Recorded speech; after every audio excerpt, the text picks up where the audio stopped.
طيب خلونا نبدا المحاضره سريعا كده، لان انا اكيد ما عنديش وقت يعني هضيعه مع ناس زيكم. In the beginner, my name is سيد ابو حفيظه, 33 years older. Okay? You can understand? Okay. خلينا نقول كده مبدئيا في التشيك هنا، مش اي حد son of yesterday ينفع يبقى اعلامي. No way. لازم يبقى حد مخضرم، ولازم يبقى حد عنده تاريخ علشان يقدر يطل على السكرين. بمعنى انت عشان تكون اعلامي الف ب اعلام، اولا لازم يبقى شعرك قصير. نو واي، لازم يبقى شعرك قصير. الحاجه الثانيه لازم يبقى صوتك مسرسع.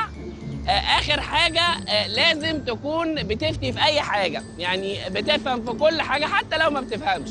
عارفين الاستاذ احمد موسى؟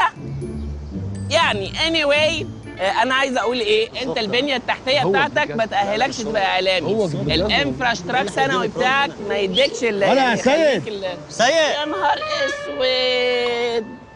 طب بقول لكم بتعمل ايه هنا يا سيد دلوقتي؟ شباب ايه الاخبار، عاملين ايه؟ انت عامل عليهم بروفيسور؟ لا انا بدي لهم محاضرات بس. انت نصاب يلا. والله العظيم ابدا. اسمعوا دونت بس تراست هيم. ها يا جماعه، احنا مصريين وما ناكلش في بعض في الغربه. اسمعني يا عم، دي عنده حق، دي عنده حق. احنا مصريين هناكل في بعض هنا.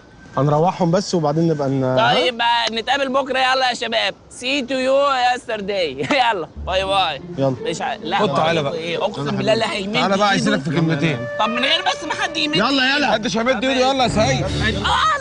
لا